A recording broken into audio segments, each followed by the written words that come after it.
Com o aumento das multas em vigor e também com mudanças no Código de Trânsito, a TV Três Poderes conversa agora com o presidente da Associação Nacional de Detrans, Marcos Trade, para saber mais informações sobre isso e sobre as ações que o Detran vem tomando em meio a essas mudanças. Marcos, como é que vem sendo esse aumento? Como é que a população vem recebendo essa notícia?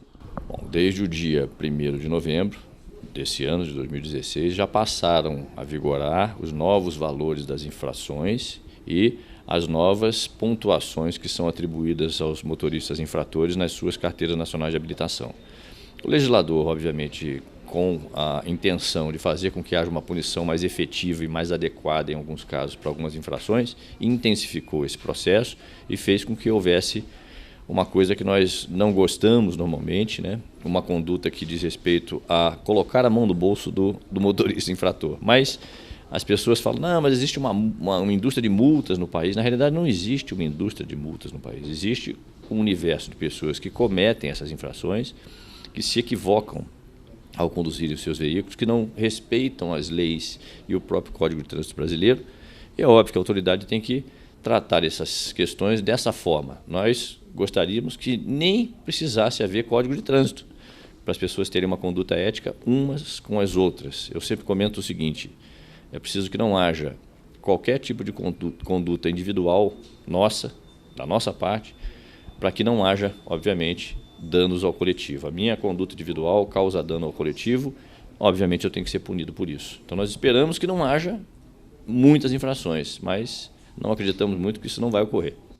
Além do aumento das multas, houve também umas mudanças, umas alterações no Código de Trânsito. Você poderia especificar para a gente quais foram essas mudanças? Tem uma série de mudanças que já saíram, fundamentalmente as que já saíram já estão editadas, né? O Legislativo já editou, e nós, mais importante do que aquelas que já foram alteradas, e algumas delas nós discutimos também com o Congresso Nacional e fizemos sugestões aos nossos congressistas para que eles pudessem pelo menos ouvir as sugestões daqueles que estão na ponta, que são os órgãos estaduais de trânsito e o órgão do Distrito Federal, para que a legislação passasse a ser um pouco mais tecnicamente bem concebida, né? Fizemos uma série de sugestões, ainda está em discussão, nós vamos ter reuniões agora no Rio de Janeiro, estamos acompanhando o processo como Associação Nacional do Detran, e a nossa contribuição é para que haja uma melhoria da legislação de trânsito no Brasil, porque nós acreditamos que temos boas sugestões e estamos efetivamente na ponta do processo. A alteração ocorreu agora recentemente. Eu queria que você destacasse mais ou menos como é que era o cenário antes dessa alteração, como você vê o Código de Trânsito brasileiro, se ele é efetivo ou pouco efetivo. As legislações em qualquer lugar do mundo, elas têm que ser flexíveis no sentido de que elas têm que ser alteradas na razão direta do processo de mudança, obviamente, da sociedade como um todo, né? Dos avanços que tem na tecnologia, das condições que levam o cidadão, muitas vezes, a conduzir um veículo e a cometer as infrações. Então, toda a legislação é importante que ela seja atualizada e melhorada ao longo do tempo. O Código de Trânsito é uma delas, e nós discutimos isso de forma intensiva, participamos de várias audiências públicas, inclusive com atribuição de poderes de fiscalização dos Detran, da Polícia Militar. Existe uma situação, vez por outra, de conflito também com os órgãos municipais de trânsito.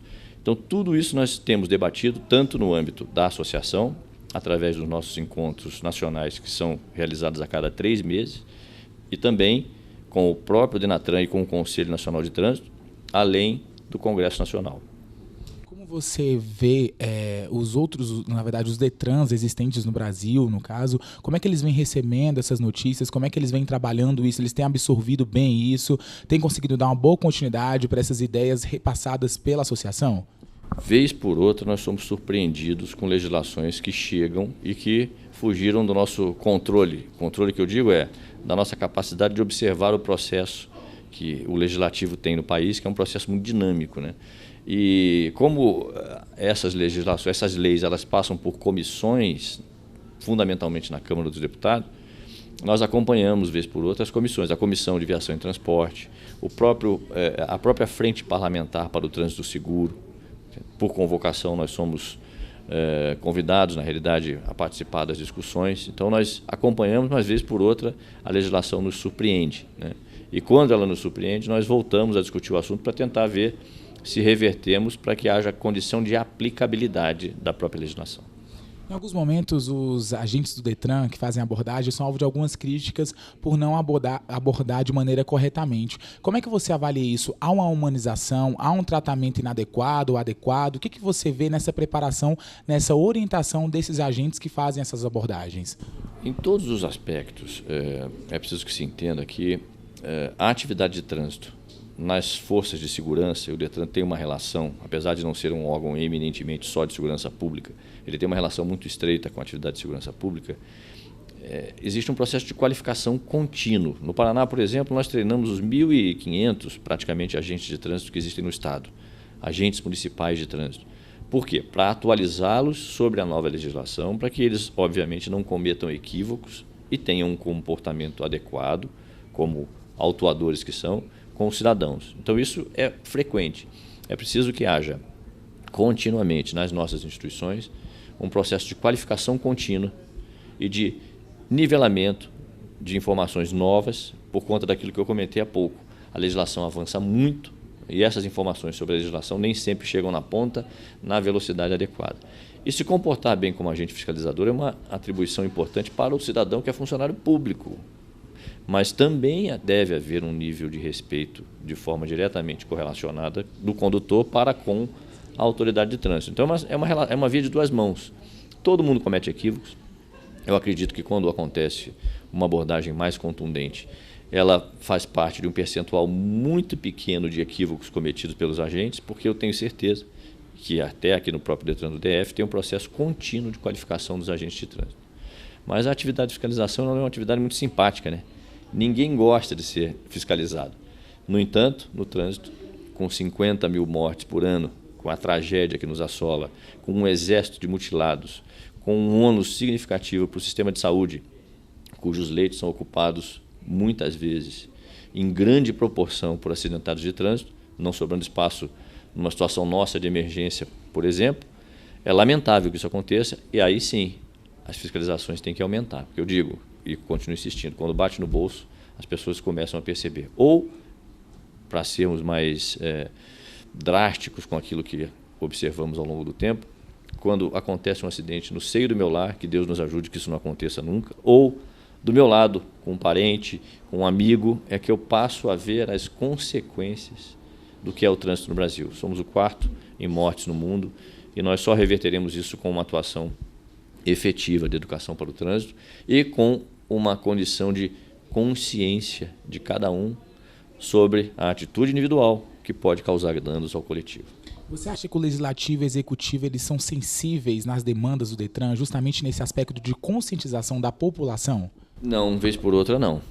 Cabe ao administrador público, aos gestores do Detran, fazer com que haja um entendimento de que os investimentos nessa área de qualificação contínua dos agentes, qualificação contínua dos funcionários do Detran, atividades intensivas e contínuas, sem a alusão a datas específicas ao longo do ano, atividades de educação contínua com as crianças, com a sociedade de forma geral, farão com que no período de tempo mais curto nós tenhamos a reversão dos indicadores de acidentes.